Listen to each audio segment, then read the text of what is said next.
Assalamualaikum dan salam sejahtera bersama dengan Cikgu Husni untuk sesi pengajaran dan pembelajaran di rumah untuk RBT tahun 5. Okey, untuk minggu ini kita akan mulakan dengan unit 1 teknologi rumah tangga. Dalam teknologi rumah tangga kita akan bermula dengan kenali mata jahitan. Okey, kita akan mula mengenal mata jahitan. Okey, jom kita lakonkan dialog yang ada ni. Okey, kita tengok apa yang ditulis dalam dialog tersebut. Sama-sama kita baca. Alia, ibu dan adiknya berada di sebuah kedai yang menjual produk berasaskan jahitan. Ibu, lihat ini. Ada banyak sarung tangan di sini. Corak jahitannya berbeza-beza dan menarik. Ya, Alia, ada pelbagai jenis mata jahitan digunakan bagi menghasilkan sarung tangan ini. Kain pengelap tangan ini juga mempunyai pelbagai bentuk dengan corak jahitan yang berbeza. Okey, sarung tangan merupakan artikel jahitan yang dihasilkan menggunakan fabrik melalui proses jahitan, sama ada jahitan mesin atau jahitan tangan. Terdapat banyak artikel jahitan di sekeliling kita. Apakah contoh artikel jahitan yang terdapat di rumah kamu? Okey, kamu boleh cari apa artikel jahitan yang ada. Okey. Banyak. Okey, kita tengok satu persatu untuk topik ini. Okey, kita nak kenal dengan mata jahitan. Sebelum kita kenal dengan mata jahitan, kita nak kenali mata jahitan ni, kita mula kenal dengan beberapa takrifan ataupun maksud bagi beberapa perkataan yang berkaitan dengan jahitan. Okey, pertama mata jahitan itu sendiri, apa maksud mata jahitan? Okay, kemudian kita nak kenal dengan fabrik. Dan yang ketiga kita nak kenal apa itu mesin jahit. Simple lah. Okey. Yang pertama, mata jahitan. Terdapat berbagai jenis mata jahitan. Tengok jahitan ni ada banyak. Okey. Digunakan untuk mencantum kepingan fabrik, membuat kemasan tepi fabrik dan sebagai hiasan. Itu mata jahitan. Okey, fabrik. Apa maksud fabrik? Bermaksud kain yang terbuat daripada benang yang ditenun. Bila dah tenun benang, ditenun, jadilah sekeping kain atau fabrik. Nama lain bagi fabrik, kain lah. Okey. Okey, contoh kapas, linen, sutera. Okey. Dan yang ketiga, mesin jahit. Terdapat pelbagai mata jahitan yang boleh dihasilkan. Okey, yang mata jahitan berasaskan tangan, dia punya penghasilannya agak terhad berbanding dengan mata jahitan mesin. Kalau mata jahitan mesin ni boleh mencapai sehingga berbelas. Ada setengah mesin boleh hasilkan 17, 18 hingga 20 jenis mata jahitan. Okey. Tapi kalau untuk jahitan tangan agak terhad lah. Okey. Okey, dengan menggunakan mesin jahit elektrik. Kalau mesin jahit kaki yang tradisional konvensional yang biasa diguna oleh orang dulu-dulu mungkin terhad jugalah. Dia perlu nak hasilkan tu. Tapi yang latest, yang terkini, mesin elektrik atau elektronik, sekarang dia boleh set dan sebagainya. Okey, ini semua lebih banyak jenis mata jahitan yang boleh dihasilkan. Okey, kita pergi kepada jenis mata jahitan. Kita tengok jenis-jenis yang terlibat. Okey. Jenis yang pertama, jahitan Kia. Okey, tengok jenis jahitan Kia. Nanti sesi seterusnya kita akan belajar bagaimana untuk menjahit.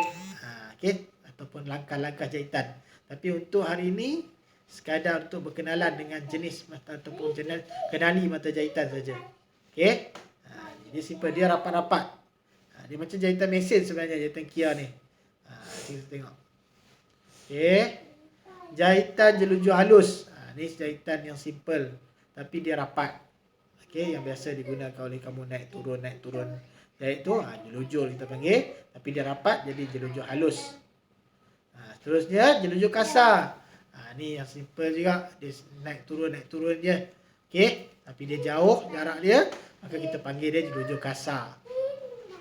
Okey, dan yang ketiga, jahitan insang pari.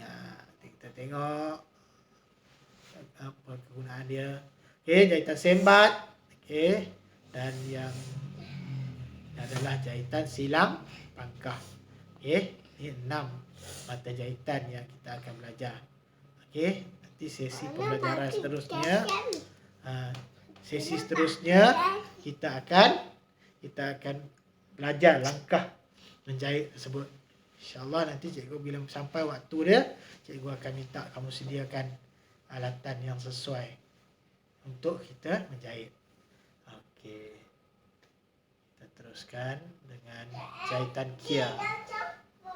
Okey, digunakan untuk memula dan mematikan jahitan. Ni kalau jahitan apa pun, biasanya kalau kita buat jahitan tangan, nak mula dengan nak mati, kita guna kia sebab dia kemas. Kita guna awal, lepas tu kita sambunglah untuk jahitan seterusnya. Okey.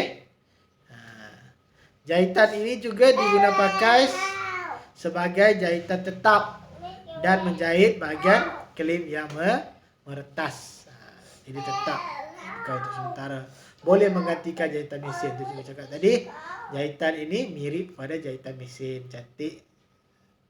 Okey, seterusnya. Jahitan jelujur halus. Digunakan sebagai jahitan tetap juga. Jahitan ini boleh 2 kali boleh pula. Cikgu type lebih pula. Digunakan untuk membuat kedutan atau sulaman pada fabrik. Juga digunakan untuk membaiki kelepek yang meretas. Kelepek ni apa? Kelepek ni yang kita lipatan tu. Okey. Jahitan jelujur kasar. Ni jahitan bukan jahitan tetap, dia jahitan sementara. Digunakan sebagai jahitan sementara. Dia untuk sementara aja. Untuk menetapkan kedudukan 2 atau lebih fabrik. Bila kita nak cantum, untuk sementara kita nak jahit dengan jahitan yang tetap, maka kita mula dengan kita letakkan jahitan jelujur kasar di situ. Okey. Okey. Seterusnya jahitan insang pari. Okey, jahitan insang pari. Tengok, digunakan sebagai jahitan tetap. Dia jahitan tetap juga. Hanya jelujur kasar tadi ya yang kita gunakan untuk jahitan sementara. Okey, untuk mengemas bahagian tepi fabrik dan sebagai jahitan hiasan untuk menjahit motif. Mungkin nak buat hiasan kan, hiasan gunakan benang bulu kambing dan sebagainya, maka kita gunalah jahitan insang pari ini sebab dia cantik. Okey, dan seterusnya jahitan sembat digunakan sebagai jahitan tetap juga. Okey, untuk menjahit bahagian kelepek atau bahan hiasan. Okey, dan yang terakhir ni jahitan silang pangkah. Okey, digunakan sebagai jahitan tetap untuk mengemaskan bahagian kelepek, lipatan atau tepi kain, dan juga sebagai hiasan. Ini samalah untuk buat artikel jahitan, hiasan dan sebagainya. Boleh kita gunakan silang pangkah sebab dia ada pangkah. Nampaklah ada corak-corak cantik sikit kan. Okey, cikgu rasa sekadar itu dulu untuk kenali mata jahitan. Okey, untuk sesi yang minggu hadapan, mungkin cikgu akan masuk kepada langkah-langkah menjahit mata jahitan tersebut. Okey, waktu itu mungkin kita perlukan alatan dan bahan yang sesuai. Okey, sekadar itu dulu. Sekian sesi pengajaran dan pembelajaran kita untuk kali ini. Assalamualaikum warahmatullahi wabarakatuh.